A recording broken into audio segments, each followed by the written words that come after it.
बिस्मिल्लाहिर्रहमानिर्रहीम, अस्सलाम वालेकुम। अली सलमान जी टीवी के तमाम नाजरीन को जी स्पोर्ट्स में खुश आमदीद कहता है कि जहाँ पीर से लेकर जुमेरात तक रोजाना रात 11:03 पर हम इस महफिल को सजाते हैं आपके लिए और बात करते हैं उस दिन खेले जाने वाले स्पोर्ट्स के हवाले से। और आज भी बहुत सारी हैपनिंग्स हैं, ना सिर्फ क्रिकेट के हवाले से बल्कि 34वें नेशनल गेम्स जो कोयटा में खेले जा रहे हैं इस बारे में भी, और साथ साथ हॉकी के हवाले से भी एक अफसोसनाक खबर यह है कि अदनान जाकिर जो उस जूनियर टीम के कोच को सुपरवाइज कर रहे थे, अब वो सिलेक्शन और दीगर मामलात से नाला होकर नाराज होकर जाए वो अब कैंप छोड़ चुके हैं और साथ साथ वापस इंग्लैंड भी रवाना हो चुके हैं। आज बहुत सारी हैपनिंग्स हैं स्पोर्ट्स के हवाले से, लेकिन सबसे पहले प्राइम का फॉर्मेट आज की top stories.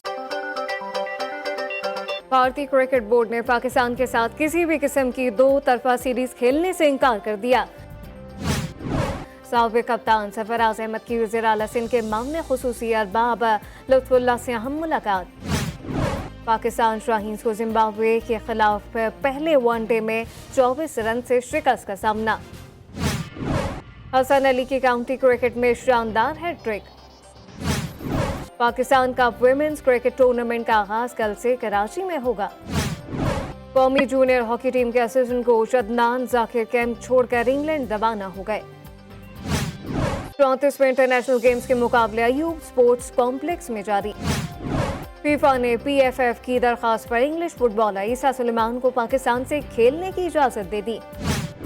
South Asian football championship 2023 के ड्रॉज का ऐलान। पाकिस्तान ग्रुप ए में मेजबान भारत के हमरा। चैंपियंस लीग में तारीख रकम मैनचेस्टर सिटी ने रियल मैड्रिड को 4-0 से हराकर फाइनल में जगह बना ली। जी जनाब, ये थी आज की टॉप स्टोरीज। और आपने टॉप स्टोरीज में देखा होगा कि बहुत सारी फुटबॉल के हवाले से खबरें थी, क्योंकि हमारी कोशिश ये होती है कि हम क्रिकेट के साथ साथ दीगर स्पोर्ट्स को भी अपने शो में शामिल करें और हर खेल के लवर्स को जो है वो इंटैक्ट रखें इस जी स्पोर्ट्स के साथ। इस वक्त मुझे ज्वाइन किया पाकिस्तान के ज़बरदस्त राइट आर्म मीडियम पेसर और एक ऐसे प्लेयर हैं कि जिनको अगर खेलने का मौका मिलता अपनी परफॉर्मेंस अपने पोटेंशियल के मुताबिक तो शायद कई रिकॉर्ड उनके दस्त में होते, लेकिन जितना भी खेलें खूब खेलें। और मेरी कई जो फर्स्ट क्लास क्रिकेटर्स हैं उनसे मुकामी जो क्रिकेटर्स हैं उनसे गुफ्तगू जब हुई तो उन्होंने कहा कि डोमेस्टिक में इनको खेलना बहुत मुश्किल होता था, क्योंकि अपने कद का पूरा फ़ायदा उठाते थे और जो पेस जो बाउंस जो उछाल इनके पास था वो बहुत ही कम किसी बॉलर के पास होता है। मुझे ज्वाइन किया है बोल्ड एंड बलंट बोलने वाले अब्दुल रऊफ ने। शो में खुश आमदीद कहते हैं। अस्सलाम वालेकुम अब्दुल रऊफ, कैसे हैं आप? जी वालेकुम सलाम, अल्लाह का शुक्र। अच्छा अब्दुल रऊफ, सबसे पहले तो ये बताएं कि मैं क्रिकेट की तरफ आऊँगा थोड़ा सा, लेकिन ये बताएं कि जो फुटबॉल के हवाले से जो खबरें हैं कि पाकिस्तान और इंडिया जो हैं वो एक ही साउथ एशियन गेम्स में एक ही पूल में रखे गए हैं और फिर इंडिया में ये इवेंट खेला जाएगा, तो आपको लगता है कि फिर वीज़े के मसाइल तो फुटबॉल में भी सामने आएंगे? देखिए, अगर क्रिकेट में तो वीजे के मसाइल इसमें भी होने चाहिए, मगर क्योंकि इसमें इतना ज्यादा पाकिस्तान को फायदा नहीं है और कोई इतना बड़ा रेवेन्यू जनरेट नहीं होता जिससे पाकिस्तान का कोई बहुत बड़ा फायदा होता, तो इसलिए मेरा ख्याल है कि इंडियन गवर्नमेंट इसमें इतनी ज्यादा इन्वॉल्वमेंट नहीं करेगी। वो इन्वॉल्वमेंट उस चीज में करते हैं जिसमें पाकिस्तान को बहुत ज्यादा फायदा हो, जिसमें पाकिस्तान को रेवेन्यू जनरेट हो रहा हो और जिससे पाकिस्तान की इकानमी आगे प्रोग्रेस करे। ठीक है, और ज़रा एशिया कप की बात कर लेते हैं कि पाकिस्तान ने हर मुमकिन कोशिश कर रहा है, हाइब्रिड मॉडल भी दिया हुआ है। मैं सोशल मीडिया पे भी आपके ट्वीट्स देखता हूं कि अब्दुल रऊफ जो हैं वो काफ़ी नाराज़ नज़र आते हैं पीसीबी की पॉलिसीज से। अब्दुल रऊफ, नाराज़गी की वजह है क्या? क्योंकि नजम सेठी साहब तो हर मुमकिन कोशिश कर रहे हैं कि एशिया कप हो जाए किसी तरह। हाइब्रिड मॉडल भी उन्होंने पेश किया, फिर उन्होंने लॉर्ड्स का एक वेन्यू भी पेश कर दिया। इस क्या वजह है कि आप इतने नाराज़ क्यों रहते हैं? देखिए, बात इसमें उसूल की बात है कि ये पाकिस्तान की डिग्निटी को इन्होंने स्टेक पर लगाया हुआ है। ये हर रोज कोई ना कोई फैब्रिकेटेड स्टोरी सुना देते हैं, हर रोज कोई ना कोई नया मॉडल कोई ना कोई नया फार्मूला पेश कर देते हैं, जिसके जवाब में इंडिया एक तो वो बिल्कुल जवाब ही नहीं देते इनको, और अगर कोई जवाब देते हैं जिस तरह इन्होंने कल दोबारा शोशा छोड़ा कि हम इंडिया और पाकिस्तान की ऑस्ट्रेलिया में सीरीज खेली जा रही है, जिसको कम्प्लीटली इंडियन मीडिया ने और इंडियन क्रिकेट बोर्ड ने डिनाई कर दिया। तो जब आप इस तरीके से पाकिस्तान की इज्जत को स्टेक पर लगाएंगे तो हमारे जैसे लोग जिन्होंने पाकिस्तान के लिए सर्व किया हुआ एक लंबा अरसा पाकिस्तान क्रिकेट को दिया, तो उनको दुख होता है। तो मेरा ये इनके साथ पर्सनल प्रॉब्लम है, क्योंकि मसला ये है कि जब आप अपनी म्यूजिकल खेल का जो आपकी चेयर का खेल है वो यहाँ पर खेलेंगे तो फिर दुनिया में कहीं भी आपकी कदर नहीं होगी। आप पहले अपना क्रिकेट बोर्ड मजबूत कर लें। तो ये बताएंगे, जिस तरह मैं पहले भी कल भी बात करता, रोशन अबे सिंह श्रीलंका से उन्होंने हमें ज्वाइन किया था, रिनोन्ड क्रिकेट कमेंटेटर हैं, स्पोर्ट्स एंकर हैं, उनसे भी मैंने कहा था कि भाई अगर बाइकआउट पाकिस्तान करता है या इंडिया करता है तो माजी में भी इन दोनों टीमों के बगैर एशिया कप खेला जा चुका है और जा सकता है, तो इतनी ज्यादा क्या क़यामत टूट पड़ रही है कि जी इंडिया को हर मुमकिन तौर पर मनाने की कोशिश कर रहे हैं, फिर हम कह रहे हैं कि अगर वो यहाँ नहीं आया तो हाइब्रिड मॉडल पेश कर रहे हैं, नहीं आ रहा नहीं है, आप अपना करा सकते हैं दीगर बोर्ड का एतमाद में लेके। जी बिल्कुल, और मेरा ख्याल है कि एक दफा इनको ऑफर करनी चाहिए, अगर वो आता है तो आए, अगर नहीं आता तो ना आए। आपको कम से कम बाकी जो कंट्रीज हैं उनके जो क्रिकेट बोर्ड हैं उनके साथ तो अपने जो मामला हैं वो दुरुस्त करने चाहिए और उनके साथ उनकी तरफ फ्रेंडशिप का हाथ बढ़ाना चाहिए। आपको अपना ग्रुप स्ट्रांग करना चाहिए। आप देखें कि अब बांग्लादेश का जो क्रिकेट बोर्ड है उसने कहा कि हमारे प्लेयर्स को वहाँ पर गर्मी लगती है, हालांकि वो अगस्त में भी यूएई में खेलते रहे हैं, वो यूएई में नहीं खेल सकते। वो अब श्रीलंका के जो माशी हालात आपके सामने, वो डिफॉल्ट कर चुका है पिछले 1-2 साल से, उनके बहुत बदतरीन माशी हालात हैं।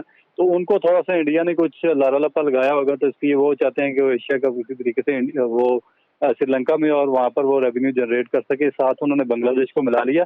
तो पाकिस्तान की इस तरह की कोई डिप्लोमेटिक रिलेशन किसी जो कंट्री है उसके साथ नहीं है। अब मेरा भी यही बेसिक प्रॉब्लम यही है कि पाकिस्तान में जो क्रिकेट बोर्ड में म्यूजिकल खेल का चेयर का खेल चल रहा है, जिसमें बारी बारी कभी विकास शरफ आता है, कभी नजम सेठी आता है, कभी किसान मानी आ गया, कभी रमीज राजा आ गया, कभी इन्होंने हमें कहीं का नहीं रखा। इन्होंने बिल्कुल हमारा जो पाकिस्तान क्रिकेट है उसका ये फ्यूचर इन्होंने तबाह करके रख दिया। इनकी आपस की लड़ाई झगड़े, आपस के इनके तजादात, आपस की इनके जो इनसाइड स्टोरीज हैं, उन्होंने पाकिस्तान क्रिकेट को नो वे पर लाकर खड़ा कर दिया। ना तो इंटरनेशनल रिलेशन किसी कंट्री के साथ बनाकर रख सके हैं, ना ही वो अपना इंटरनल ढांचा स्ट्रॉन्ग कर सकते हैं, ना वो इनका क्रिकेट बोर्ड इतना ज्यादा मजबूत है कि वो इतना बड़ा रेवेन्यू इन कंट्रीज के बगैर जनरेट कर सके, और ना ही कोई इंटरनेशनल लॉबी अभी तक ये कर सके हैं जिससे कि 4-5 मालिक एक तरफ खड़े हैं और वो अपनी जो लॉबी है उसको स्ट्रॉन्ग करके वो बात करें कि भाई यही हमारे प्रॉब्लम है, इनका हल निकाला जाए। कल रमीज राजा साहब का भी हमने एक वीडियो क्लिप चलाया था, उसमें अपने सोशल मीडिया जो यूट्यूब पे शो करते हैं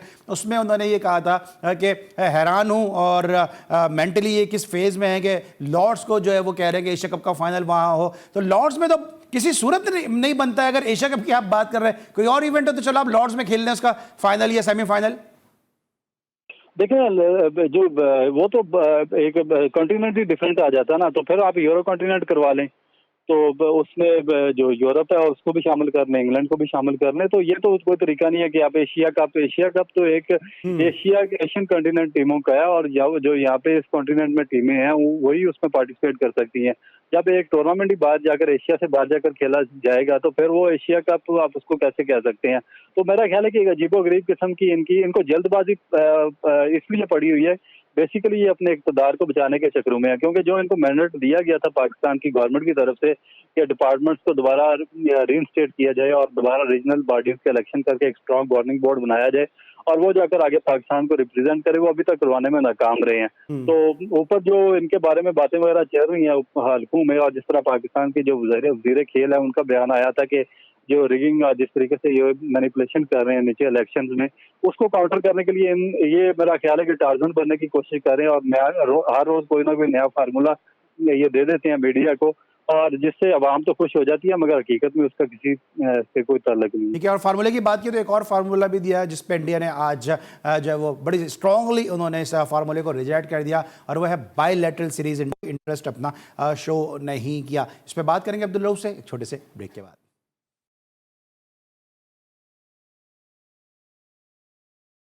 welcome back after the break. और अब्दुल रऊफ, हम ब्रेक पर जाने से पहले हम बात कर रहे थे जो बायलैटरल सीरीज को इंडिया ने रिजेक्ट कर दिया है। हम बार बार मुख्तलिफ मॉडल पेश कर रहे हैं, मुख्तलिफ हम ऑप्शंस पेश कर रहे हैं, मुख्तलिफ तरीके से हम उनको बनाने की कोशिश कर रहे हैं, लेकिन BCCI के वो रूठा महबूब बना हुआ है। मुझे तो लगता है कि जो कराची की और पूरे पाकिस्तान की दीवारों पर लिखा हुआ है ना कि महबूब आपके कदमों में, अब तो सिर्फ वहीं जाने की कसर रह गई है। हाँ बिल्कुल यही लग रहा है जिस तरह की फैब्रिकेटेड स्टोरीज और नए नए फार्मूले हर रोज पेश कर रहे हैं। तो मेरा ख्याल है कि इनको अपनी सीट की लाज रखनी चाहिए, और जो पाकिस्तान क्रिकेट बोर्ड के चेयरमैन है, ये कोई किसी रनौला सोर्स के या उकाड़ा के या किसी मोहल्ले के चेयरमैन तो नहीं है कि हर रोज कोई नया फार्मूला पेश करके दे देते हैं और आगे से वो बिल्कुल इसको निगलेक्ट कर देते हैं और इसको रिजेक्ट कर देते हैं। तो इसमें पाकिस्तान की जो नेशन है उसकी डिग्निटी जो है वो स्टेक पर लगती है। तो मेरा ख्याल है कि इस तरह के इनको ब्लंडर तो नहीं मारने चाहिए और फैब्रिकेटेड स्टोरीज आवाम को नहीं सुनानी चाहिए।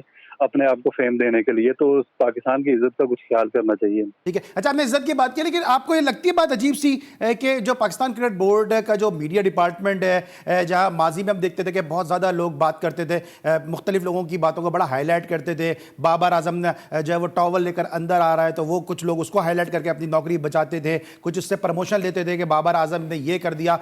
अब इतनी ज्यादा कंट्रोवर्सीज हो रही हैं, रोजाना एक नया स्टेटमेंट सामने आ रहा है। नजम सेठी साहब अपने मनपसंद लोगों को इंटरव्यूज दे रहे हैं, लेकिन पाकिस्तान क्रिकेट बोर्ड का जो मीडिया डिपार्टमेंट है, जो समी बर्दी साहब हैं, ठीक है, और लोग हैं, नज़ीर हैं जिस तरह बहुत अच्छा काम कर रहे हैं, या शकील है पुराने क्रिकेटर हैं वो अच्छा काम कर रहे हैं, या कराची में इस तरह मीडिया डिपार्टमेंट है, लेकिन जो असल जो मीडिया डिपार्टमेंट जिससे हम मुराद लेते हैं समी बर्दी साहब या दीगर लोग, वो उस तरह का रोल प्ले नहीं कर रहे। कोई प्रेस रिलीज नहीं आ रही है, बस वो डिंग टिपाव पॉलिसी जिस तरह आप कहते हैं वही चल रही है। देखिए, एक सॉलिड एक पॉलिसी जब ये कोई बनाएंगे या कोई सॉलिड कोई उसका रिप्लाई आगे से आएगा दूसरे कंट्रीज की जाने से, या कोई एक सॉलिड किस्म की पेशरफ्त होगी, तो मेरा ख्याल है कि वो एक प्रेस रिलीज बनेगी जो पाकिस्तान मीडिया डिपार्टमेंट जारी तो अगर ये करेगा। हाइब्रिड मॉडल दे रहे हैं रऊफ, अगर आप हाइब्रिड मॉडल दे रहे हैं, अगर बायलैटरल सीरीज का ऑप्शन दे रहे हैं, अगर लॉर्ड्स में खेलने की बात कर रहे हैं, अगर ऑस्ट्रेलिया में खेलने की बात कर रहे हैं, तो इस पर कुछ ना कुछ तो जो मीडिया डिपार्टमेंट है जिनकी जिम्मेदारी है अवाम को अपडेट करने के लिए, साथियों को अपडेट करने के लिए, कुछ ना कुछ तो आना चाहिए वहां से। देखिए, मेरा नहीं ख्याल कि शायद उनकी तनख्वाहों में कटौती कर दी और 50% उनकी तनख्वाहें काट ली हैं, शायद मे भी वो भी इसके लिए नाराज हूँ और वो किसी मजबूरी की हालत में वहाँ पर बैठे हुए हैं। कुछ तो ज़ाहिर है वो भी नहीं है, क्योंकि जिस तरीके से उनकी तनख्वाहों में कटौती की गई है, तो डेफिनेट मेरा ख्याल है कि जब तक अब देखें कि अगर वो पाकिस्तान मीडिया की जानिब से जो डिपार्टमेंट है पीसीबी का मीडिया सेक्शन है, उसकी जानिब से अगर प्रेस रिलीज आती है जिस तरह के इन्होंने एक मॉडल दिया था कि हम हाइब्रिड मॉडल कर रहे हैं, तो उसको भी इंडिया ने रिजेक्ट कर दिया। ये अभी जो इन्होंने शोशा छोड़ा है ऑस्ट्रेलिया में पाकिस्तान और इंडिया की सीरीज का, उसको भी उन्होंने निगेट कर दिया और उसको भी उन्होंने रिजेक्ट कर दिया। फिर जो वो लॉर्ड्स में एशिया कप का फाइनल जाकर लॉर्ड्स में खेलने की बात, यूरोप में खेलने की बात ये कर रहे हैं, तो वो तो कोई सेंस ही नहीं बनती। तो मेरा नहीं ख्याल कि पाकिस्तान अगर कोई सेंसिबल बंदा पाकिस्तान के पीसीबी के मीडिया डिपार्टमेंट में बैठा हो तो वो कोई इस तरह की चीज को प्रेस रिलीज बनाएगा। ठीक है। और अब जिस तरह से अब हम देख रहे हैं कि बांग्लादेश भी रिलक्टेंट है यूएई आने में, और श्रीलंका को एक ऑप्शन के तौर पे पेश किया जा रहा है। फिर मैं रोशन अबिसिंगे की मिसाल दूंगा, उन्होंने कहा कि अब हालात बेहतर हो चुके हैं, श्रीलंका के जो एनर्जी क्राइसिस था वो किसी हद तक कंट्रोल हो चुका है, Sri Lanka is ready to host the event. आपको लगता है कि श्रीलंका में अगर होता है तो पाकिस्तान को जाना चाहिए? देखिए, मेरा ख्याल है कि इसके अलावा ऑप्शन कोई नहीं है, क्योंकि देखिए आप आइसोलेट होकर नहीं रह सकते। आपने आगे वर्ल्ड कप खेलना है, वर्ल्ड कप में आपको जाना पड़ेगा, क्योंकि जो इंडियन है वो बेसिकली आपका एक तो खुलेआम एक तो छुपा दुश्मन होता है और एक सरेआम आपका दुश्मन होता है, और खुलेआम आपसे दुश्मनी कर रहा होता है।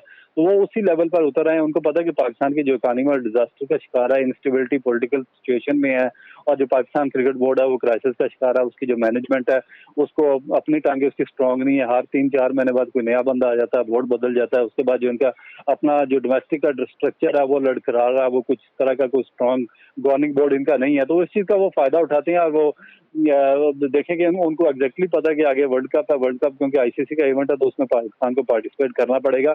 अगर पाकिस्तान उसमें पार्टिसिपेट नहीं करता तो उसमें एक जो बड़ा फंड जो आईसीसी की जानिब से आता है उसकी भी कटौती हो जाएगी, और उसके बाद पाकिस्तान की रैंकिंग नीचे चली जाएगी। और उसके बाद फिर जो आगे जब पाकिस्तान इन कंट्रोवर्सीज में चला गया तो आगे 2025 की जो चैंपियन ट्रॉफी पाकिस्तान में होनी है उसका मुस्तकबिल भी खतरे में पड़ जाएगा, और एक बहुत बड़ा रेवेन्यू पाकिस्तान के हाथ से निकल जाएगा। तो ये सारी चीजें मेरा ख्याल है कि उनके मद्देनजर है, और उस चीज का क्योंकि वो दुश्मन है तो डेफिनेट वो फायदा उठा रहे हैं।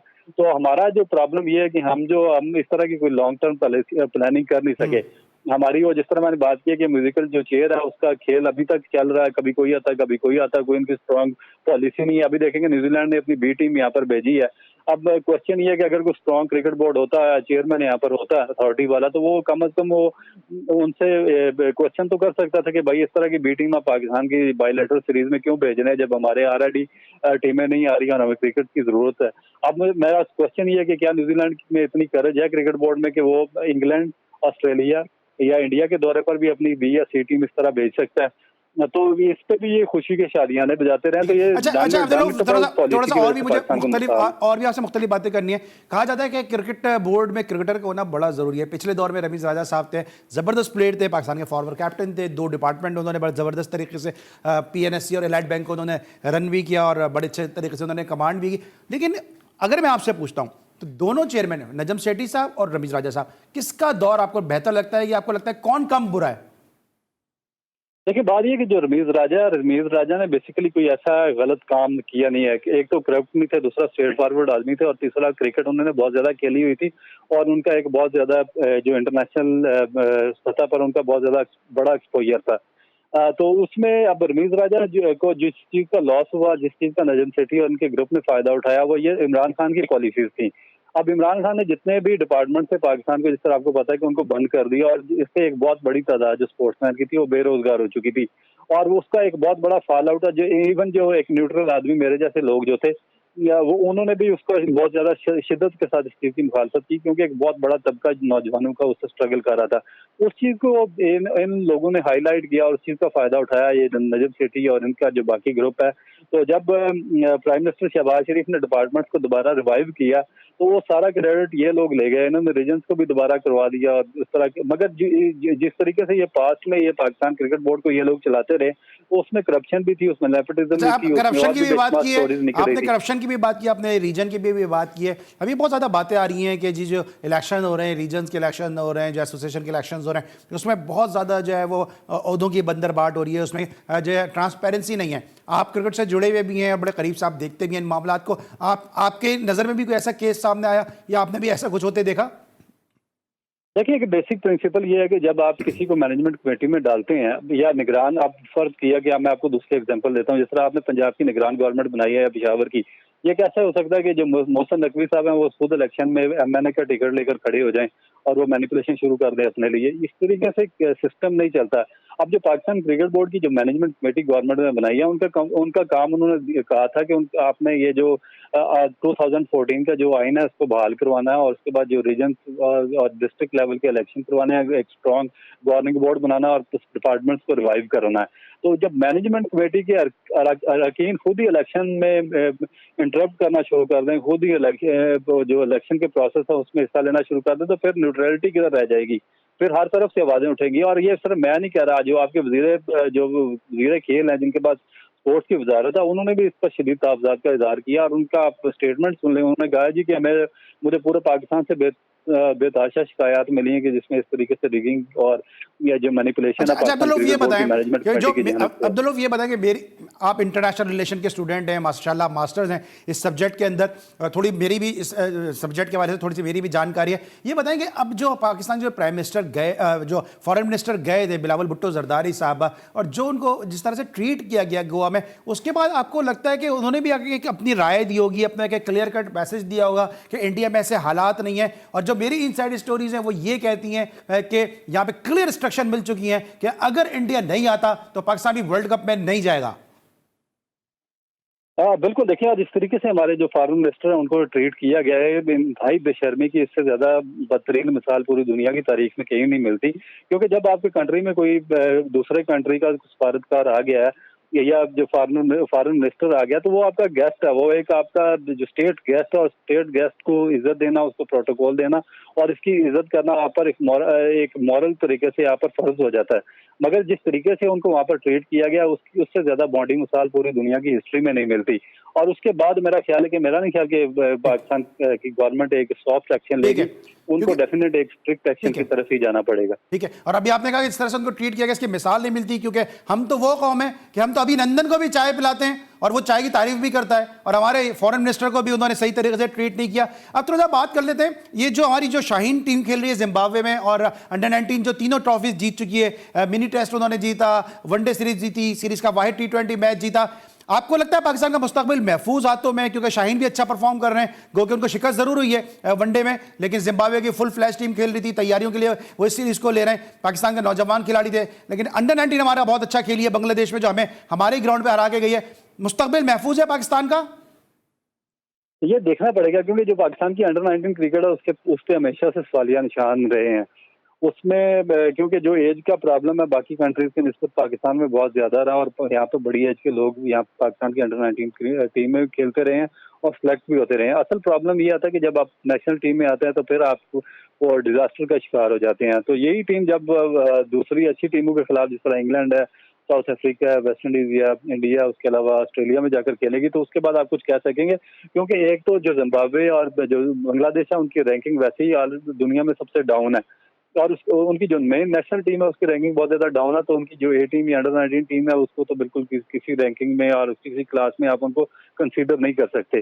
तो ये जब अपने स्टैंडर्ड की टीमों के साथ जो वर्ल्ड रैंकिंग में टॉप 3 या 4 हैं उनके साथ जब खेलेंगी और उसके बाद रिजल्ट प्रोड्यूस करेंगी, या पाकिस्तान टीम में इवन आप स्पिन बॉलिंग का या जो लोअर मिडिल ऑर्डर या मिडिल ऑर्डर का जब ये जो खाना जो फिल करने वाला है वो जब फिल करेंगे प्लेयर नीचे से आकर, तो फिर आप कहेंगे कि पाकिस्तान का अच्छा अब्दुल रऊफ, आखिरी सवाल है मेरा, क्योंकि मुझे पता है कि आपको अपनी भी आपकी मसरूफियत है। आखिरी मेरा सवाल है कि अब्दुल रऊफ ऐसा क्या क्रिकेट बोर्ड करे कि अब्दुल रऊफ उससे मुतमईन हो जाए, और आप मुतमईन होंगे तो यकीनी तौर पे, क्योंकि आप एक पढ़े लिखे हाईली एजुकेटेड भी हैं, इंटेलिजेंट भी हैं, इंटेलेक्चुअल भी हैं, ये क्योंकि यकीनी तौर पे आपको मुतमईन करना इसलिए आसान नहीं होगा क्योंकि आपकी मुख्तलिफ पहलुओं पे नजर है। तो क्या लाइन ऑफ एक्शन होना चाहिए पीसीबी का कि अब्दुल रऊफ और दीगर लोग जो मुतमईन हो सकें? देखिए लाइन ऑफ एक्शन जो हमारा वो बिल्कुल स्ट्रेट एंड क्लियर है कि जब तक आप इदारों की बजाय शख्सियात को मजबूत करते रहेंगे और वन मैन शो सिस्टम चलता रहेगा, तो उस वक्त तक हमारे जैसे लोगों को आप किसी तौर भी सेटिस्फाई नहीं कर सकते। हम किसी तौर पे भी नहीं चाहते कि कोई एक आदमी वहाँ पर वन मैन शो बन जाए, क्योंकि 24-25 करोड़ की आबादी का कंट्रीज है, 5-6 सूबे हैं, इसमें हर एक की पार्टिसिपेशन जरूरी है, हर एक को उसका इक्वल राइट दिया जाए, जो जिस काबिल है उसको उसकी अहलियत के मुताबिक वहाँ पर दिया जाए। ये नहीं आता कि कोई भी बंदा आ जाए वो अपने आप को स्ट्रॉन्ग करना शुरू कर दे इदारे से। यहाँ पर प्रॉब्लम ये है कि हमारे पास जैसे बंदे जब इनके खिलाफ इसीलिए जाते हैं कि जब कोई आदमी यहाँ पर आकर इदारे से ज्यादा मजबूत होने की कोशिश करता है। मैं चाहता हूँ कि पाकिस्तान क्रिकेट बोर्ड ही सबसे ज्यादा हो, और चाहे कोई भी आदमी है, नजम सेठी है, रमीज राजा है, ज़का अशरफ या जस्टिस रमदे जिस तरह उनका नाम चल रहा है, चाहे कोई भी है, मगर जो सिस्टम है वो स्ट्रांगली चलता रहे और वो बेस करता रहे अपने एक जो स्ट्रॉन्ग किस्म के जो आप इसको कहते हैं इंटेलेक्चुअल ग्राउंड पे। ये ना हो कि कोई भी आदमी है वो सारा सिस्टम चेंज करे, फिर अपने 5-6 बंदे ले आए और नीचे कोचिंग का स्टाफ अपना लगा दे, एम्पायर्स अपने लगा दे, मैच रेफरी अपने लगा दे और मैनिपुलेशन शुरू कर दे। इस तरीके से सिस्टम नहीं चलता और हम उसी वक्त खुश होंगे जब एक न्यूट्रल और अच्छा, मैं आपसे आखिरी सवाल कर चुका था, लेकिन आपने बंदे आने की बात की, तो एक और बंदा जिसकी आमद का सब इंतजार भी कर रहे हैं और उसकी आमद के बारे में कोई खबर मिल नहीं पा रही, और वो है सरफराज अहमद। अगर पाकिस्तान वर्ल्ड कप खेलने इंडिया में जाता है तो बतौर बॉलर आप क्या समझते हैं कि सरफराज अहमद की वहां पे जगह बन सकती है? क्योंकि वहां पे स्पिन ट्रैक होंगे प्रोबेबली, और सरफराज स्पिन को बड़ा अच्छा खेलते हैं, स्विप बड़ा अच्छा करते हैं, और साथ साथ जो ये मिकी आर्थर ने स्टेटमेंट दे दिया सरफराज के बारे में, ये क्या आपको लगता है कबल इस वक्त है या आपको लगता है इन टाइम है?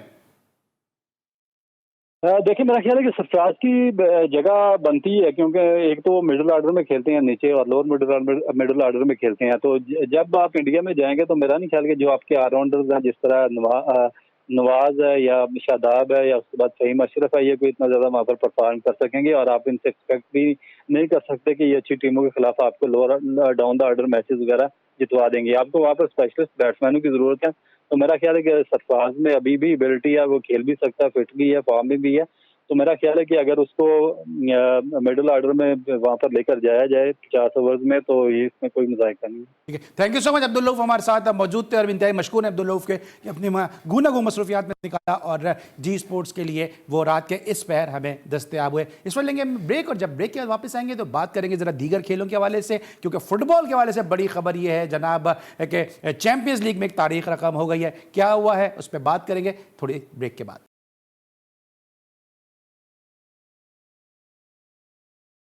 Welcome back after the break, और अब हम बात करेंगे नेशनल गेम्स के हवाले से। और 34वें नेशनल गेम्स जो क्वेटा में खेले जा रहे हैं, वहां पे अब जिम्नास्टिक के मुकाबले भी शुरू हो चुके हैं। इस हवाले से आइए रिपोर्ट देखते हैं। 34वें नेशनल गेम के सिलसिले में क्वेटा में जिम्नास्टिक के मुकाबलों का इनेकाद।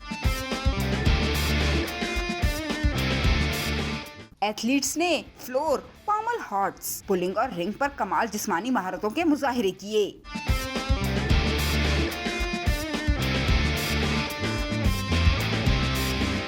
एथलीट्स कहते हैं कि जिम्नास्टिक एक ऐसा खेल है जिसमें तवाज़ुन, ताकत और लचक के साथ बर्दाश्त की जरूरत होती है। हमारे कोच बहुत अच्छे हैं, बहुत दिल और लगन से हमें ट्रेनिंग कराई है, तो उसका ये नतीजा है कि इंशाल्लाह विन होकर यहाँ से जाएंगे इंशाल्लाह। आज का कंपटीशन तो बहुत ज़्यादा टफ था, लेकिन हम भी तैयारी में थे, तो हमने अल्हम्दुलिल्लाह बहुत अच्छा परफॉर्म किया है। और सबसे बड़ी बात ये है कि जो इस वक्त जो जिम्नास्टिक्स इवेंट्स है ये इंटरनेशनल मेयार के मुताबिक है। मुंतज़मीन भी नौजवान एथलीट्स की तारीफ किए बिना ना रह सके। ये जो मुकाबले हो रहे हैं माशाल्लाह अल्हम्दुलिल्लाह, अभी तक जितने पाकिस्तान में कंपटीशन हुए हैं या जब भी कोई नेशनल या नेशनल गेम्स हुई हैं, आज तक इतना डिसिप्लिन्ड और ऐसे अच्छे माहौल में जिम्नास्टिक नहीं हुई। आर्मी और वापडा के फुर्तीली जिसामत के एथलीट्स ने बाकी टीमों पर अपनी धाक बनाई रखी है। जिम्नास्टिक के फाइनल 20 मई को खेले जाएंगे। कैमरामैन फतेह मोहम्मद के साथ बुशरा कमर, GTV न्यूज, कोयटा। जी नाज़रीन, ये थी आज के मैचेस की रिपोर्ट और आप गाहे बगाहे जो है वो ताज़ा तरीन अपडेट भी देख रहे हैं इस नेशनल गेम्स के हवाले से, और इसके लिए इंतहाई मशकूर हैं GTV की नुमाइंदा खुसूसी बुशरा कमर के जो बड़ी तंदेही के साथ हमें मुसलसल अपडेट कर रही हैं कोयटा में खेले जाने वाले नेशनल गेम्स के हवाले से। और इस वक्त भी वो कुछ एथलीट के साथ मौजूद हैं और बड़ी गुफ्तगू जो है हम उनसे करेंगे और जानना चाहेंगे कि क्या इस वक्त चल रहा है। जी बुशरा, क्या हो रहा है इस वक्त? जी बिल्कुल अली सलमान, 34वें नेशनल गेम के सिलसिले में इस वक्त के जो खेल खेले जा रहे हैं इंतहाई इंटरेस्टिंग हैं। और अगर टीमों के हवाले से बात की जाए तो वापडा और आर्मी के दरमियान जो है, चाहे वो हॉकी के मुकाबले हैं, चाहे वो फुटबॉल के मुकाबले हैं या फिर इसके अलावा जिम्नास्टिक के मुकाबले हैं, तो उसमें आर्मी और वापडा के दरमियान बड़ा कड़ा मुकाबला देखने में नज़र आ रहा है। जबकि फ़ुटबॉल में बलूचिस्तान की जो टीम है वो काफ़ी अच्छा खेली है और इस वक्त जो है बरतरी भी हासिल कर चुकी है। फाइनल में पहुंचने के लिए बस अब उन्हें 2 ही पड़ाव हैं जिन्हें अबूर करना है। लेकिन साथ ही साथ खुशी इस बात की हो रही है कि नेशनल गेम्स के सिलसिले में बाकी जो खेल हैं वो भी तरतीब वाइज जो हैं वो जारी हैं। इस वक्त जो है अब फेंसिंग का खेल जो पहली मर्तबा नेशनल गेम का हिस्सा बना है, इसमें बड़ी तादाद में ख़वातीन खिलाड़ी भी देखने को मिल रही हैं। इंडिविजुअल गेम में बरीरा हैं जिन्होंने सिल्वर मेडल जीता है और पूरे पाकिस्तान में मतलब उन्हें ये बरतरी हासिल हुई है।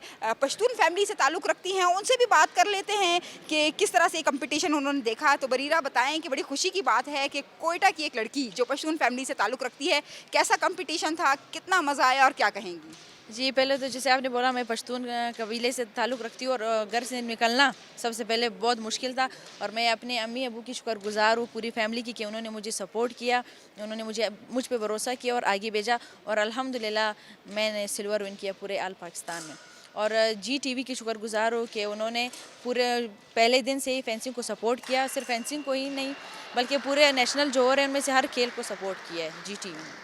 इवेंट में हमारे साथ हज़ारा कम्युनिटी से भी ताल्लुक़ रखने वाली बच्ची मौजूद है। आप बताएं, हम देख रहे हैं कि बड़ा ज़बरदस्त आपने कंपटीशन किया, तो कैसा रहा ये मुकाबला? और ख़वातीन फेंसिंग के हवाले से कहें कि कितना टफ़ रहा आपके लिए मुकाबला? तो सबसे पहले मैं अपना नाम बताना चाहूँगी। मेरा नाम उमुल बनीन है और जैसा कि आपने कहा मैं एक हज़ारा कबीले से ताल्लुक़ रखती हूँ। तो कल हमारा इवेंट था जिसमें सेबर में हमारा सिल्वर मेडल था, यानी हम लोग 2nd पोजीशन में आए थे।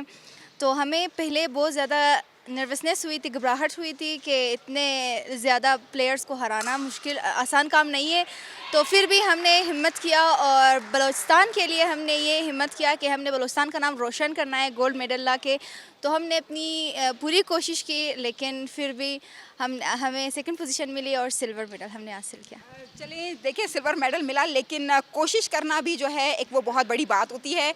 बिल्कुल जिस तरह से नेशनल गेम्स को GTV और G स्पोर्ट्स जो है मुसलसल कवरेज दिए जा रहा है, जिस पर ना सिर्फ ये कि खिलाड़ी काफ़ी खुश नज़र आ रहे हैं बल्कि बलूचिस्तान गवर्नमेंट जो है वो भी काफ़ी खुश नज़र आ रही है, क्योंकि 19 साल बाद इस तरह का इवेंट होना और उस इवेंट को इतने बड़े लेवल पर कवरेज मिलना जो है वो यकीनन गवर्नमेंट ऑफ बलूचिस्तान के लिए, खिलाड़ियों के लिए खुशाइंद है। और जो लोग इन कंपटीशंस को आकर अपने ग्राउंड्स में नहीं देख सकते, वो G स्पोर्ट्स के ज़रिए या GTV के ज़रिए GTV की स्क्रीन पर इन स्पोर्ट्स के मुकाबलों को देख सकते हैं, क्योंकि वक्तन फ़वक्तन हर बुलेटिन में एक कोई ना कोई खेल जिसका मुकाबला जो है वो कवर किया जा रहा है GTV की टीम की जानिब से, उसे ऑन एयर भी किया जा रहा है। साथ ही साथ मैं आपको बताती चलूँ कि ओपनिंग जो सेरेमनी है उसकी तैयारियां भी बड़ी ज़बरदस्ती चल रही हैं और ये सरप्राइज़ बलूचिस्तान के ख़ुसूसन कोयटा की आवाम को मिलेगा कि जो ओपनिंग सेरेमनी है वो कितनी रंगारंग होगी, कितनी कलरफुल होगी और वहाँ आने वाले जो लोग हैं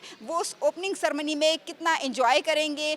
पूरे पाकिस्तान से जो खिलाड़ी आए हैं उनके लिए भी एक बहुत बड़ा सरप्राइज़ होगा कि बलूचिस्तान गवर्नमेंट जो है जब किसी कंपटीशन का आगाज़ करती है, जब कोई इस तरह की तकरीब होती है तो वो कितनी कलरफुल होती है। यहाँ पर सकाफती रंग नज़र आएंगे, यहाँ पर आसमान में रोशनियाँ नज़र आएंगी और यहाँ पर जो हमारे लोक फनकार हैं वो अपनी परफॉर्मेंसेस भी जो हैं वो पेश करेंगी। तो अली सलमान, हम वक्तन फ़वक्तन जो है अपने लोगों को इस स्पोर्ट्स के बारे में ज़रूर आगाह भी करते रहेंगे और आपका ख़ुसूसन बहुत ज़्यादा शुक्रिया कि आपने इतना मौका दिया बलूचिस्तान के लोगों को कि उनको आप जो है वक्तन फ़वक्तन दिखा भी रहे हैं और उनकी ख़बरें जो हैं उनकी चाहे स्पोर्ट्स से रिलेटेड हैं या कोई स्पोर्ट्समैन जो है उसमें अपनी कारकर्दगी दिखा दिखा रहा है उनको आप कवरेज दे रहे हैं और ऑन एयर भी करते जा रहे हैं। Thank you so much. Bushra Qamar हमें अपडेट कर रही थी और हम उम्मीद करते हैं कि ड्यूरिंग द नेशनल गेम मजीद इस किस्म की जो खबरें हम तक बुशरा कमर पहुंचाती रहेंगी। अभी हम बात करें नेशनल गेम्स के हवाले से, अब हम बात करेंगे पाकिस्तान कौमी खेल हॉकी के हवाले से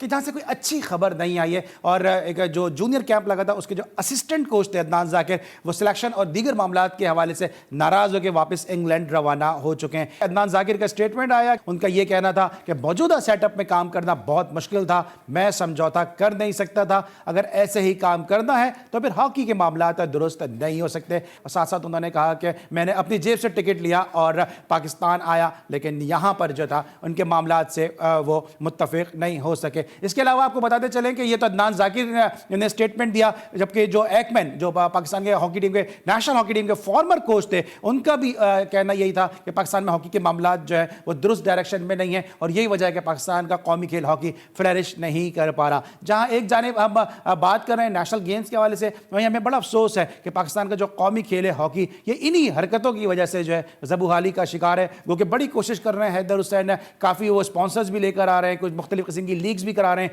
ब्रिगेडियर सज्जाद खोकर भी काफ़ी कोशिश कर रहे हैं, हनीफ खान भी उनके शाना बशाना मौजूद है, लेकिन उसके बावजूद ये वो पौधा है जो पनपने का नाम ही नहीं ले रहा। इसके लिए मज़ीद मेहनत करने की ज़रूरत होगी।